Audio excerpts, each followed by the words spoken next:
This is Beyond the Big Screen podcast with your host, Steve Guerra. Thank you for listening to Beyond the Big Screen podcast, where we talk about great movies and stories so great they should be movies. Links to learn more about our guest today can be found in the show notes. You can support Beyond the Big Screen on Patreon.com. By joining on Patreon, you help keep Beyond the Big Screen sustainable and get many great benefits. Go to patreon.com/Beyond the Big Screen to learn more and sign up. Find show notes, links to subscribe, and leave Apple Podcast reviews by going to our website, beyondthebigscreen.com. And now, let's go beyond the big screen. All right, guys, welcome back. And Scott Rank and I are talking about movies we love and we hate. And today, Scott is presenting a movie that he loves that I was a little shocked when he said that he loved this historical movie. And I'm actually your co-host on your Civil War series said that he loved this movie. James Early loved this movie as well. So two people say they love this movie, and I'm doubly as shocked that they loved Dracula Untold. So Scott, tell us a little bit about the plot, the overview of the movie, so that we can get into why you love this movie so much. I think I'm going to have a decent job in fighting against this movie. Steve, have you ever watched a movie and you felt like this movie was made for me and absolutely nobody else? Have you ever felt that before? Sure. That's what I felt like, because listeners, this is a very silly movie. I want to make that very clear now. Half of it is They have kind of a pretty straightforward historical narrative, and I'm going to argue that they do a surprisingly well job. The other half to two-thirds of it are what I would like to call supernatural shenanigans, where they're trying to cram X-Men, Lord of the Rings, any Harry Potter, whatever fantasy nonsense you can cram into a movie, comic book movie they try to do. But I love it because I think my tastes run pretty silly with movies. I kind of like to turn off my brain with movies, and I enjoy schlock. I enjoy the Fast and the Furious series, and the character who plays Vlad Dracula, he's one of those guys, you wouldn't be able to name him. He's one of those, have you seen him in something before? What is he? He's a villain in one of the Fast and the Furious movies, if that makes any difference. It's a schlocky, silly movie. It's 90 minutes, but the historical stuff in this movie, they have absolutely no right getting it as right as they do. And I'm an Ottoman historian. I kind of know my way around the Ottoman Empire. They didn't have to do as well as they did in so many things. When I watch a bad historical movie like we've done in this series, like Dan Brown's Da Vinci Code, the movie version, or Kingdom of Heaven, or when I'm taking notes and watching it, I'm just typing away, that's wrong, that's wrong, that's wrong, that's wrong, that's wrong. When I was watching this movie, I would write in my notes, wait, is that right? Wait, is that costume right? That Ottoman costume, I've seen that before, but would that soldier wear that? So yeah, I maybe had to double back and think about things. So that's kind of my general feeling of the movie. Let me give some background to make sense before I get into the historical things. So this movie came out in 2014. This was Universal Studios' aborted attempt to make their own cinematic universe like Marvel.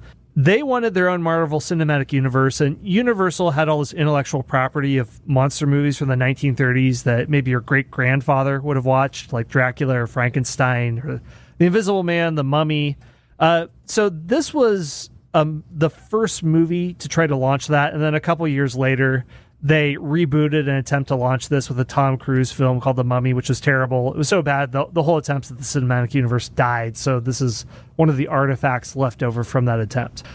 So this movie, it does Dracula Untold. It doesn't try to use the storyline of Bram Stoker's 1897 novel Dracula, or the movie of that came out in the early 90s with Gary Oldman and others. Instead, it creates an origin story for the title character, Count Dracula. And in this version, Dracula is Vlad the Impaler, the real-life Prince of Wallachia, which I'll mention. So let me just mention some historical background before we get into the film itself. So Vlad Dracula, he was born in 1431 in what is today Romania. At the time, it was the province of Wallachia. And in the movie, they refer to themselves as Transylvanians. They would not have referred to themselves as Transylvanians. They would have referred to themselves as Wallachian. So Vlad's father, Vlad II, was a commander in the Wallachian army, and the Holy Roman Emperor Sigismund bestowed upon him the honor of being a member of the Order of the Dragon. So that's where Vlad Dracul means dragon, comes from. This was a secret fraternal order of knights created to protect the interests of the Roman Catholic Church, which included protecting Eastern Europe from Ottoman forces and their religious practices. So at this time in the 15th century, the Ottoman Empire is on an absolute tear. It had conquered much of southeastern Europe. It conquered Belgrade in 1389. It conquered Constantinople in 1453, destroyed the Byzantine Empire.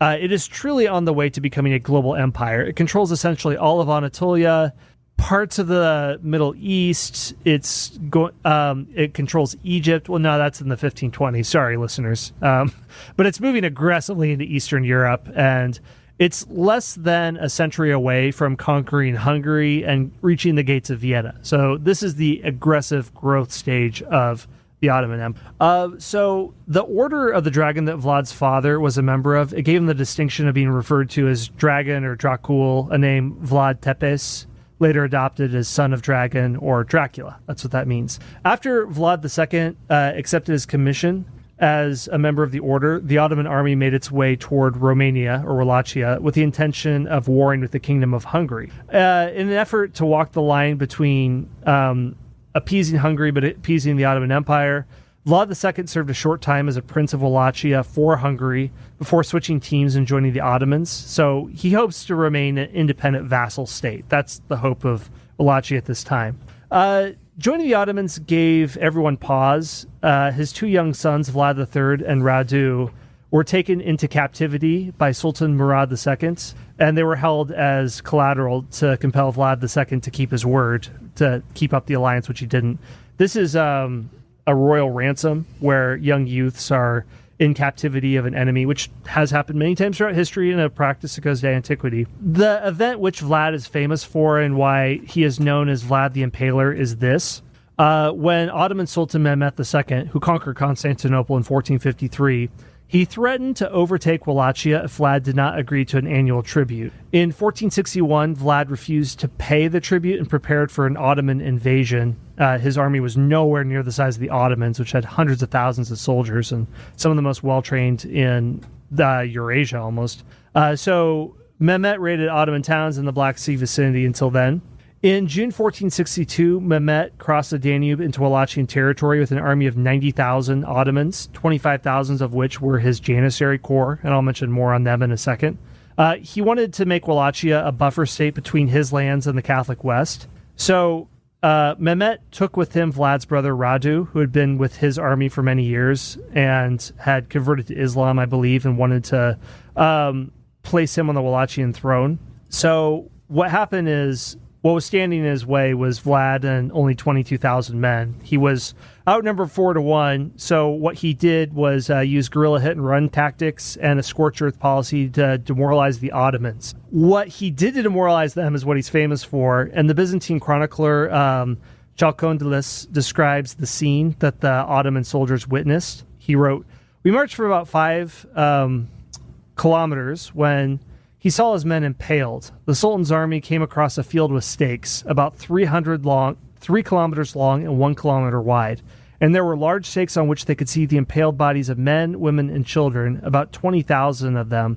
As I said, quite a spectacle for the Turks and the Sultan himself. The Sultan himself, in wonder, kept saying that he could not conquer the country of a man who could do such terrible and unnatural things and put his power in his subjects to such a use. And other Turks, seeing so many people impaled, were scared out of their wits." So that's what happened. The Wallachians are captured later, but that's what Vlad the Impaler did. Now, there are some historical debates on whether he was as brutal as they say, or if it were German merchants in his domain who were kicked out and created these fantastic stories, because he's sort of a national hero in Romania, as like a freedom fighter of sorts. One other thing I just want to mention real quick is, two other things, and I don't want to go on too long, is the Janissary system. In the movie, it talks about the practice of the Sultan going to Christian lands and recruiting boys into the Sultan's army, where they're recruited, they become slaves, they're compelled to convert to Islam, and trained as his elite soldiers. That definitely did happen. There's a lot of folklore still in the Orthodox world in Eastern Europe about the Turks doing this, and stories of martyrs who refused to give up their sons and they were killed for their faith. So there's a lot of folklore surrounding this. So what essentially happened is that about 1 in 40 households, there would be a collection where Ottoman troops would go through and they would collect youths in order to enter this army. There were questions about its legality in Islamic law, and it happened from the 14th to the late 16th centuries, and it ended about the 18th century. So what would happen was that a Janissary officer, the Janissary were the elite soldiers, they would go to villages, they would gather together the sons of different people, and the age could be 10, 14, 15, and at most 17 or 18, but not much older than that.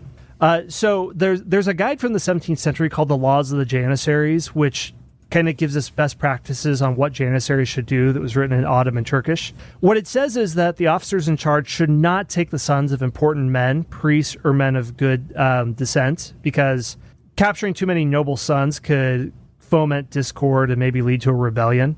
They also said they should not take only sons because these helped their fathers in farm work. The Ottomans didn't really care about the family structure. They just they wanted farms to operate because they wanted to get tax money. So that's mostly the reason. They said that they should not take orphans into the Janissary Corps because they are opportunistic and undisciplined. It also says they shouldn't take boys with a squint because they're perverse and obstinate. So physiognomy science, it's kind of interesting.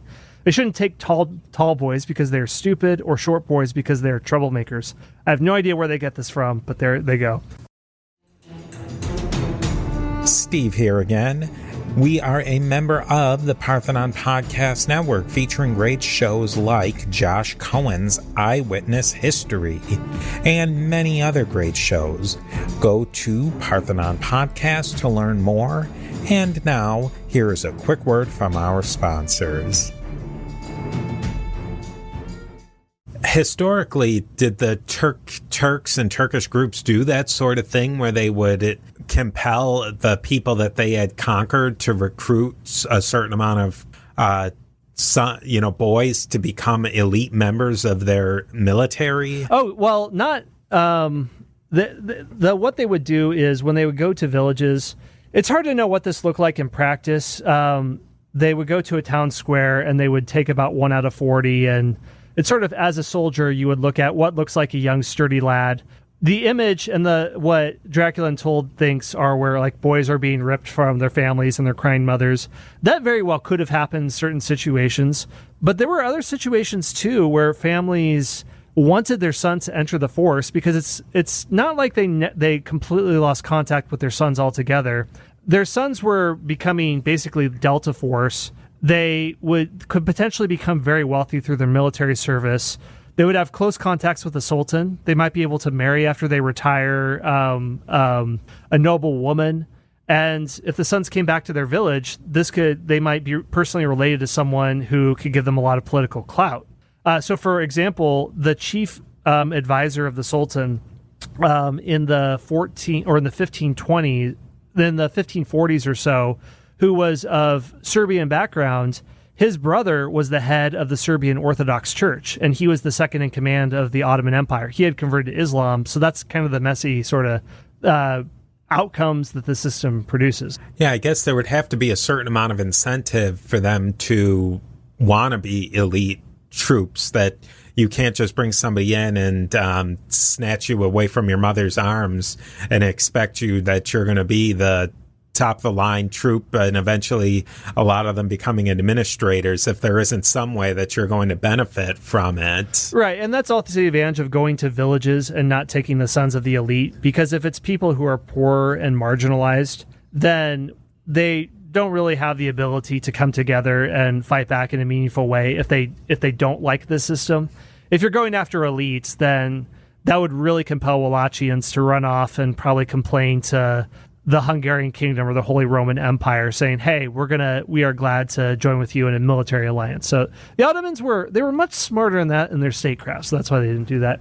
One last thing I want to mention is the issue. Many people will say that Vlad Dracul is the direct inspiration for Count Dracula because the names are similar. But I read a MA thesis on this exact topic, and there's not really good reason to think that. In this movie, Dracula Untold actually gets that right. So again, this is why I'm so impressed with this movie. Count Dracula is never referred to in Bram Stoker's Dracula as Vlad. His impaling practices are also never brought up, except for how vampires are impaled, but that doesn't come from Vlad Dracul or Vlad Tepes. That comes from folklore of Eastern European folklore. There's not much evidence that Stoker knew much about the Wallachian prince, just like bare bones information. The better idea is that Bram Stoker used the biblical imagery of the devil for his ideas of Dracula, where the biblical story in Revelations of the dragon is associated with the devil, and that Dracula, the vampire, is sort of a perversion of Christian doctrine where he drinks blood, which is a perversion of the Eucharist. And but in Eastern Europe, the dragon didn't have a devilish symbol at all. It was an idea showing strength in battle and this military order and this knightly order. So the meaning in Romania would be very different. And I've heard that Romanians don't really like that Vlad Dracul has been the inspiration for Count Dracula. Anyway, so that's my overview of historical stuff. Anything you'd like to throw in, Steve, before I just get into our belovedly silly movie?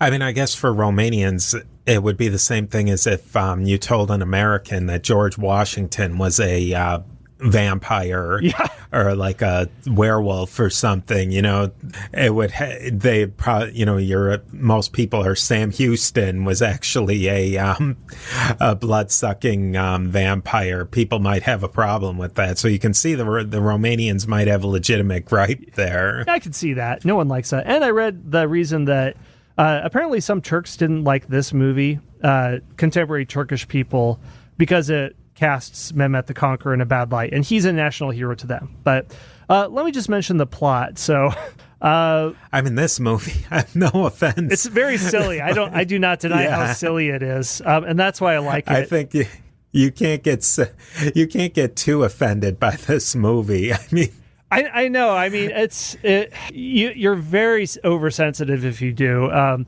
So listeners, if you don't like schlock, I don't think you'll like this. If you can tolerate it, then there you go. So basically, it begins in 1442 with a voiceover narration, kind of like the movie 300, that discusses Ottoman enslavement of 1,000 Transylvanian boys. It says they were trained to kill without conscience and beaten without mercy. No, I mean, whatever. Yeah, I mean, the training was tough, don't get me wrong, but it's not like they were... it's trying to make it like 300 in the Spartans, whatever. Yeah, it was really a very 300-ish, the whole movie. Yeah, especially in the cinematography, where at one point Vlad is climbing a cliff the way that Leonidas did. So there's some silly... That's part of the silliness. And then it mentions Vlad the Impaler, son of the dragon. We flash forward. It mentions that he had been taken into the Sultan's service, which he was, and he was held as royal ransom. Then it flashes forward to contemporary days around the 1460s, where Vlad III is an adult. I can't talk about the Wallachian costumes. They look a little bit too padded, like medieval garb. I wrote down they look like the medieval section at Nordstrom's. At one point, when it begins, there's a group of what they call themselves Transylvanians, so I'll call them that. They're tracking Ottoman scouts, and they're dressed like jebejis, which are light infantry that have a metal hat that looks like a Hershey's Kiss. That's accurate costuming. Other Janissaries, the typical costume looks like they're wearing like a giant square folded cloth hat, and that would have been the light infantry, but yeah, heavy infantry would have been decked out in that way. Then the soldiers, they end up going to a mountain cave and get eaten by a vampire. I'm not going to waste too much time in this movie talking about the supernatural shenanigans, but that's the first point. Basically, what can I say? Vlad's wife is dressed, I wrote, like a buxom wench. I doubt a princess would have been dressed like that. In their room, they have enough candlelight for an Orthodox cathedral, and he talks about being sent to live with the Turks as a boy for 10 years, which he had. They feast and call each other Transylvanians, and then one character, Hamza Bey, a military leader, he storms in on their feasting, which would have been an Easter feast. At this point in the movie, this is what shocks me. He asks, where are my scouts? They're missing. Vlad says, I have no idea. Hamza wants to suggest that you've hidden them, and he speaks to Vlad in Turkish, and it's accurately Turkish. When I was listening, I thought, and what they're saying is, I know they're being held in a dark dungeon or still there, kind of like saying, I know what you did. And Vlad would have known Turkish. He lived in the Ottoman Empire for 10 years. His accent was kind of weird, and I had to go on IMDb to say, was that actor Turkish? And he wasn't. So he probably just had to learn from set consultant and speak it sort of phonetically. But yeah, it was accurate Turkish. So there you go. They didn't have to do that, but they did. Then Hamza, he kind of proclaims to the assembly of Transylvanian nobles that they require 1,000 boys for the Janissary Corps, that recruits aged 10 to 14 will go fight in Hungary, and those younger than 10 are going to prepare for a siege to Vienna. Now, like I said, they recruited in villages. They did not recruit elite. They wouldn't have also announced their future plans for conquest to people. But those were Ottoman plans. So that's, kind of half right. Yeah, that's a big plus. Yeah. So then Vlad goes to an Ottoman camp, and there are Janissary soldiers that are accurately dressed in heavy assault troops, where they have the metal Hershey's Kiss hat, Zihirli Nefer, which means armored soldiers. So that's kind of what those represent. We meet Mehmet the Conqueror, Sultan Mehmet there. It's in the 1460s, and he would have been in about his 30s. He conquered Constantinople when he was only 21. So the actor portraying him is age appropriate. He demands hostages and 1,000 troops, and then he gives him a deed, and it's in Ottoman Turkish. And I didn't look at it close enough to see what it said, because there was only a corner visible, and it was probably just something that somebody grabbed online. It could have been a tax deed for all anyone knows, but they bothered to get the right language. So again, good for them. Ottoman Turkish is kind of obscure as a scholarly language. So Vlad is about to hand over his son. Part of the terms of their deals are royal ransom, but then he decides at the last second not to and kills a bunch of Ottoman diplomats, I suppose. So this is where the supernatural shenanigans begin. Vlad goes to the cave where the Turkish soldiers were killed, and there's an old vampire there and says, I'll give you powers, my special vampire powers. You have to not drink blood for 3 days. If you don't, you'll return to your human state. If you do drink blood, then you will be able to, or you'll release me and I'll unearth like kind of this army of undead. I didn't really follow that very closely because it's all very silly, listeners. Okay, so this is where supernatural shenanigans begin. Vlad basically has the powers of 3 or 4 X-Men. He can control bats like Batman. He has Wolverine healing powers. He has spider sense like Spider-Man. Storm. I forget if he can control the weather. He can fly. So the Turks besieged their capital, and they're firing cannon on the Transylvanian. Their cannons are shaped in animal forms, like the Siege of Gondor in Return of the King. The Turks did have cannons, but they did not cast them in animal heads. But they were known for their artillery and their siege weapons, so that is accurate again. Janissaries are released first into battle. They would have released some volleys of arrow and cannon fire first. In this battle, the Janissaries don't use firearms, which is also correct. They detested it. They thought that it was... They prefer their compound bows or their battle axes and swords and other things. So Vlad goes out and he matrixes them to death with his X-Men powers.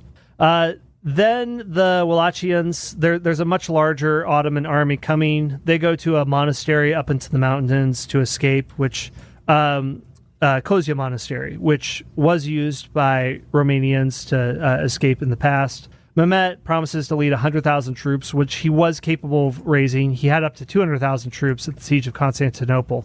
The Ottomans march. They have green flags, which is also accurate for the Ottoman flags of the time, and they're standard.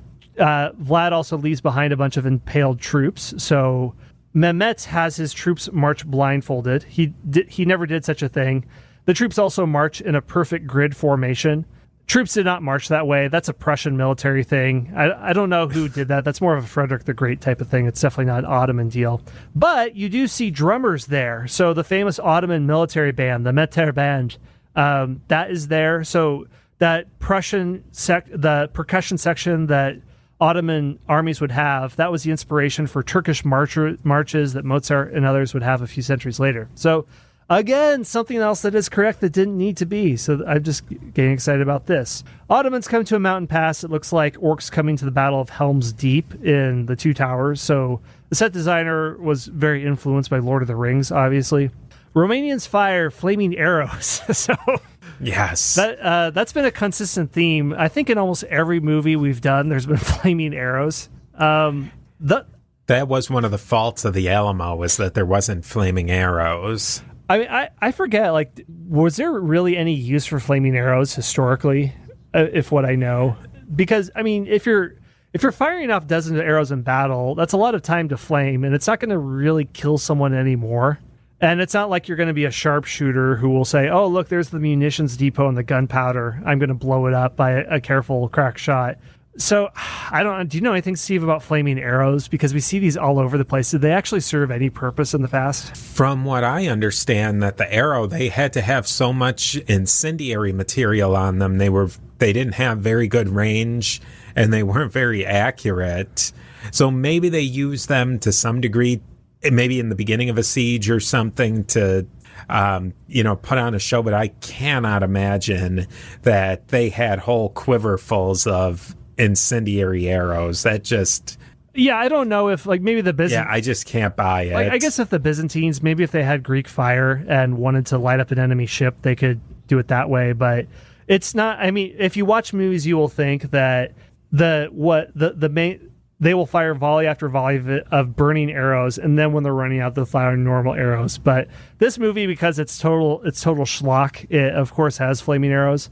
And then when Vlad is fighting the main core of the Ottoman army, that's where his full X-Men powers are unleashed, and he spends basically 5 minutes unleashing bats on the Ottomans. So if you want to see total bat carnage, this is your movie. So much bats, yeah. His wife dies. He flies to try to save her. It looks as silly as how I'm describing it. He then creates a small mini army of Transylvanians by drinking their blood and turning them to other vampires. And then he puts on his dragon armor, and his vampire army fight the Ottomans. This isn't so much historical because we're obviously way out of history with this part, but more cinematic. And I was thinking, this movie is confused because you have a bloodsucker who's your protagonist. It's kind of hard to make a vampire your protagonist. So I appreciate at least what Twilight did with a nice little loophole where their protagonist vampires are vegans who don't drink the blood of humans, and that makes them good vampires versus bad vampires that do that. So it's a hard circle to square, anyway, to make your vampire the protagonist. Yeah, that was one of the things we could talk more about. Is it's tough to decide who's the good guy in this movie. Yeah, so that's where it gets confused. And then, so you want them to kill the Ottomans, but then he has blood-sucking vampires, so then Vlad has to stop them. Anyway, I'm sorry, listeners, I'm getting ahead of myself. So, Vlad confronts Mehmet. Mehmet, being very clever, he dumps silver coins all over the ground, knowing vampires' weakness for silver. Mehmet's I have to give him credit. He's very intimately familiar with vampire lore. And then he wants to stake Vlad to death. And most of the accoutrements of vampire lore don't really come into... They don't come around until about the 17th or 18th century. Before that, the idea of a vampire, you have legends of revenants, of creatures that come back from the dead that you can find in Greek and Roman myth and Chinese myth and other places. But a vampire, as we understand it, doesn't really come into being until the 17th, 18th century. But then it's Bram Stoker who finally puts all the pieces together and creates the vampire lore we know today. But Mehmet knows it all, and he knows Vlad's weakness. So, and he even has a clever line when he's about to stake him, saying, "Fitting death for Lord Impaler." And then earlier in the movie, Vlad, when he says his name is Dracula, he says that means son of the dragon. But then to Mehmet, he says that it's son of the devil. So he's sort of owning his evil vampireness. Well, Vlad gets the better of Mehmet and kills him. Sorry, listeners, Mehmet does not die here by a vampire. He didn't actually die until 1481 on another military siege, and he had gone on to win many battles and really build up Constantinople as his imperial capital. Other vampires want to eat Vlad's son, so Vlad releases the son to kill the other vampires and himself. The movie ends with some final voiceover narration that because of Vlad, the Turks never conquered Europe. That's not the case because the Ottoman Empire completely conquers Wallachia and southern Hungary as well, and they're camped out in Central Europe well into the 1500s and 1600s. People will talk about like the Siege of Vienna in 1683, and that's when the Turks are checked, but it's more so that the military technology continues to increase in Western Europe, and with all the gold and resources coming from the New World, that causes the Ottoman economy to crash, the trade routes are bypassed, and Russia becomes a military threat to the north. So it's a bunch of different factors that causes the Ottomans to diminish in power. I'm not going to say decline. Ottomanists don't like that word. So listeners, if you're talking to an Ottomanist, don't talk about the decline of the Ottoman Empire. We're a very fickle bunch about that stuff. Okay, and one last thing I'll mention about the movie. Vlad's wife dies earlier on. We flash forward to the present day where Vlad is now an immortal creature, but he's apparently not a bad vampire. He's going to battle a worse vampire we meet earlier on. He meets what appears to be his reincarnated wife. So the cosmology of this movie is confused. Does it believe in reincarnation and it's a form of Hinduism? Does it have a Christian cosmology? What is it, people? And there's a poem that the two of them quote back and forth constantly throughout the movie. Why think separately of this life and the next when one is born from the last? Time is always too short for those who need it, but for those who love, it lasts forever. That is actually a snippet of a poem from Mevlana or Rumi, the 13th century Persian poet. And it might be weird thinking, why would a prince who lived in the 1400s quote a poet who lived in the 1200s who was Muslim?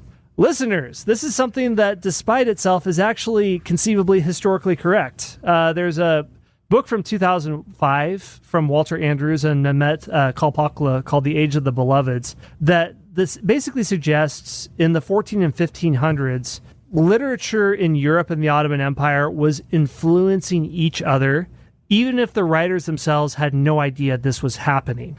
So the writers argue that there's consistent themes that emerge in Ottoman literature and French literature and English literature that's similar. So we have reasons to believe that there's connection points between these cultures that is causing massive influence. So it is possible. Some would argue that Rumi could have ended up in the hands of Vlad 200 years later. So that's my take on the movie. Lots of things that had no right to be as historically accurate, whether the costume design, whether the way that Vlad understood himself. He's not the inspiration for Bram Stoker's Dracula, the whole Ottoman Janissary system. A lot of things that were actually pretty good. So what did you think, Steve? Were there things that you thought was pretty good? I have to preface this that I did actually like the movie. I thought it was entertaining to watch. I just think that it was a movie that didn't know what it wanted to be. Was it fantasy? Was it trying to be somewhat historically accurate and make the history happen through the fantasy? I think it missed a lot of chances. What I thought early on in the movie was that they were going to explain Vlad the Impaler and what he did historically through the fantasy and the horror. And they just, that all kind of flopped out, and it turned into just a standard, monster movie where he's killing thousands of, he basically defeats the 100,000 soldier Ottoman army by himself. Yes, that's silly, and the movie's confused. They really skip over his impalement. He says earlier on that he doesn't have the resources, so he creates fear. It's not enough to kill someone. You have to terrify your enemy. Maybe it's a filmmaker's choice where we have to make him our protagonist and likable, but couldn't you somehow go all in and make him this, an anti-hero or something, and get into the impalement a lot more and explore the aspects of his cruelty? So that's one part that is off. Steve here again with a quick word from our sponsors. I thought for sure that he was going to resist the temptation and not become a vampire and then heroically die on the third day. They set it up to be so perfectly wrapped up in a nice, neat package, and then him surviving, and then in 2014 he's hitting on a woman he meets in the village square who kind of looks like his wife. I mean, that was just such a bad ending. Yeah, I don't know if it was tacked on because they had dreams of a cinematic universe and that's what they're going for. I think that's what it felt like. They had another ending, and then once the writers found out midway through, oh yeah, wait, we're gonna have this dark universes thing. Let's try and tie that to get in there. Oh yeah, let's just add this one last scene, and we're ready to go. Well, I'll just mention one more thing I like, and then seg into how to make it better because you have a lot, and I love to hear criticisms, but. I mean, the reason why I like this movie is, again, it's a silly movie, but there are so many things that I was shocked that they got right. And maybe it's just because I studied the Ottoman Empire, but hey, that's an Ottoman document. Hey, those costumes are accurate. Hey, the methods of Ottoman warfare, the system of soldier recruitment. They didn't have to get all these things right for such a silly movie, but they did.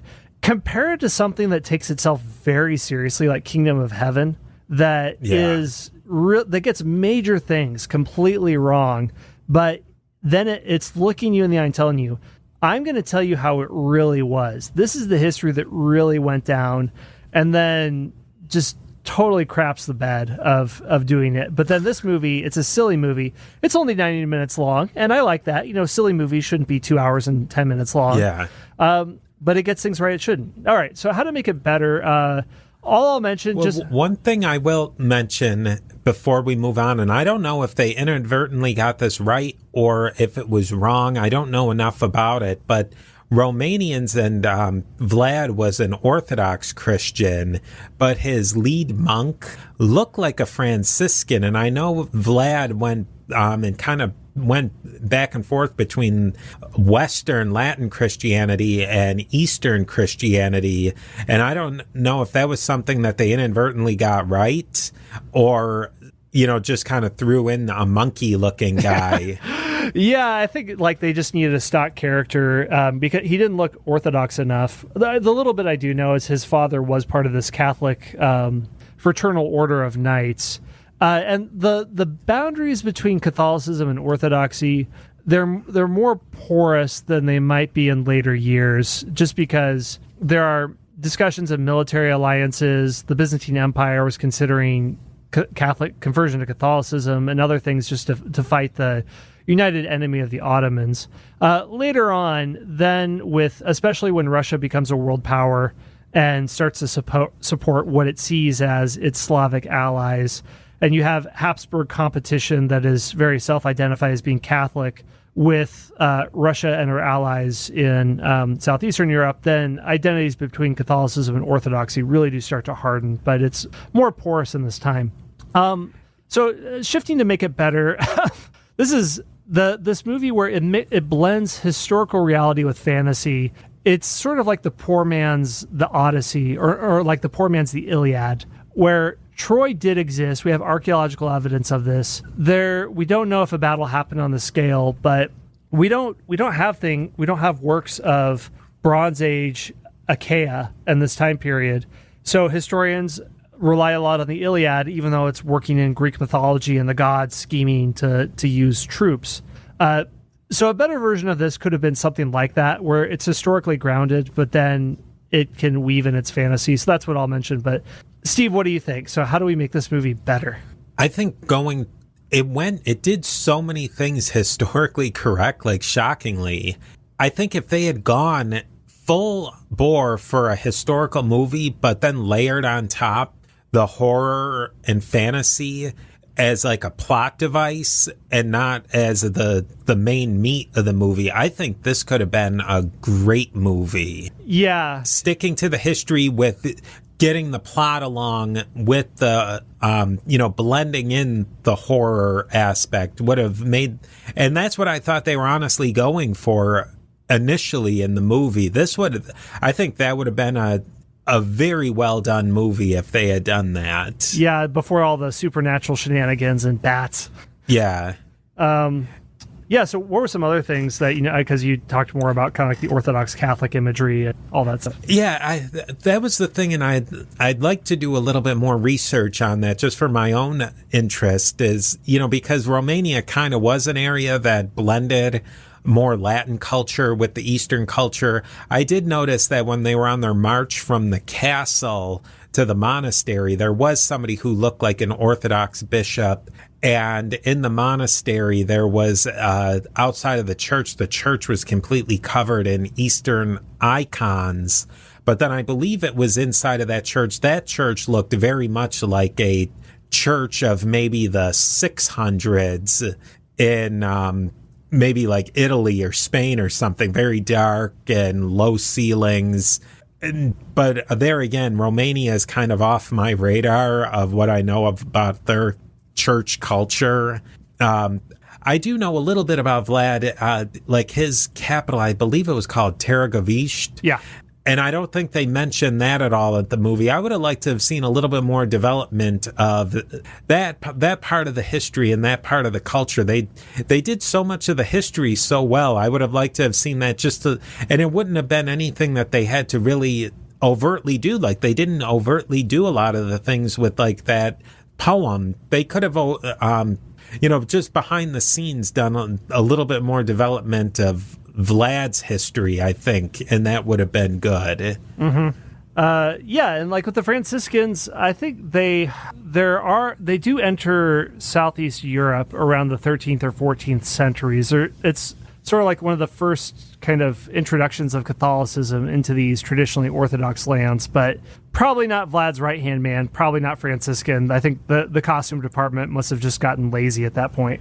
And a little bit more, they could have sprinkled in those the Romanian Germans who one of his advisors kind of dressed like one of them, the merchant. I can't remember what they're called, but they were really big in Romanian and Wallachian and Transylvanian politics, the Transylvanian Germans. That could have been a little bit of an interesting play on the movie. Yeah, that group, at some point, Vlad's reign or later, they're persecuted, kicked out of Romania, and they produce the most sensational accounts of the brutality of Vlad. So this is what some historians think.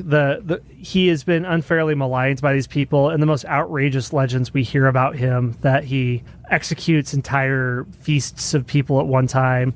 It's kind of similar with Ivan the Terrible. He's called that by German merchants who also were kind of on the wrong end of Vlad's policies and returned to lands west and produce accounts of him. But in Russia, he's known as Ivan the Great. So the most sensational accounts we have of them are foreign Germans, essentially, and this is a source of some of the figures that some historians now think might not have gotten the most fair. Yeah, like if you had in the beginning one of those German merchants, and he's chronicling this, and you go between his chronicle of the vampire Vlad and then the real Vlad, like that's shaping up to be a good movie. I think that this movie went like 40% there. Yeah, I could see... and then it fell apart. If it were something intelligent, like an HBO miniseries or something for more thinking audiences and having that kind of narrative smarts of people doing different accounts. But yeah, I mean, when you have trying to launch a cinematic universe, a light comic book movie with supernatural shenanigans, the intelligence can only go up so high before you have to bring the bats back in. The bats would come in right when things were, it needed to get from the next thing.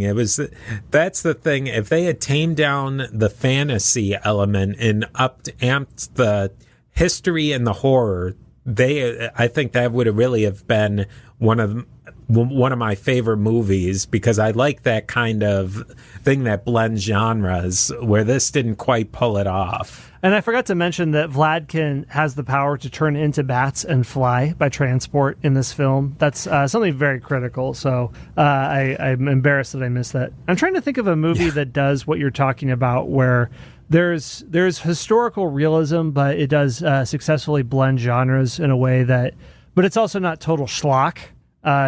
So the Dracula with Keanu Reeves almost got there. Right. It had some Major League schlock in it. Mostly Keanu Reeves, yes, which probably one of the absolute worst British accents I think I've ever heard in a movie.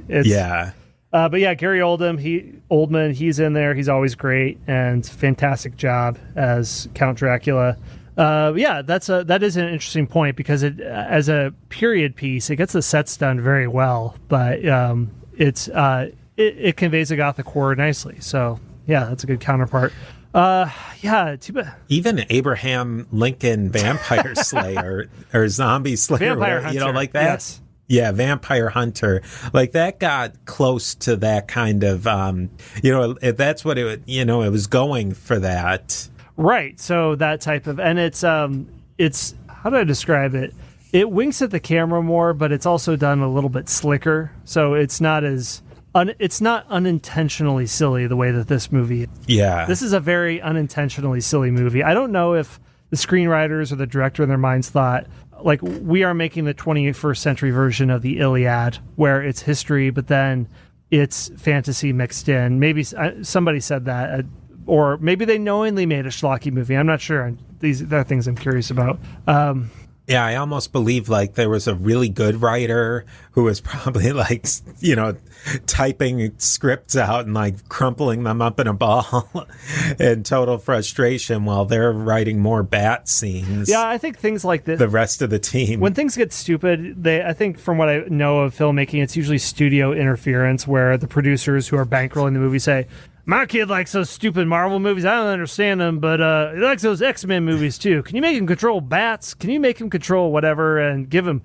Wait, why don't make him heal? My boy, he likes that Wolverine movie. Give him some... Yeah. You can give him some Wolverine claws, and that's where it gets stupid. So maybe it was a very intelligent movie and all these things, and then it went off the rails with... The only thing I can think of is, but beyond all we talked about, I would have loved more of the Ottoman military. I love Ottoman military history. We didn't see the compound bow, which is like a more sophisticated version of the Mongolian bow. They would have had that. They would have had early firearms like arquebuses, giant cannons, siege towers. There weren't enough mustaches. If you were an elite Ottoman soldier, you had to have a mustache. In fact, in old documents, when they would denote ages of people, saying if they were young or older, if you were younger, you would say without a mustache, and if you're older, they would say with a mustache. So adolescent is without one, and then, or preteen is no mustache, and then full adolescent was with mustache. They did have they had some of the drummers in the Ottoman military band, the Mehter band, but I would have loved more of their woodwind instruments that they have. So that's my main gripe. Anything else you would have liked, Steve, in this movie to make it a masterpiece? No, I think just all the things we talked about, it would really, I'm not going to say the movie wasn't entertaining. I mean, a lot of times with these movies, I'll start to zone out, and this one kept my attention for the entire 90 minutes. I think that was one of the best parts, is that it was a good old-fashioned hour and a half, done, moving on. Yeah, if you're on an airplane, it's a perfect movie if you're on an airplane and just want to kill time. Yeah. All right. Well, yeah, I think we've staked Dracula Untold into the ground. So yeah, it's done. So there it is. That's the movie I love. All right. Well, we'll probably pull out more movies in the future of those we liked, and there'll be infinitely more of those we hated, since Hollywood continually churns those out. So thank you for joining us in this episode.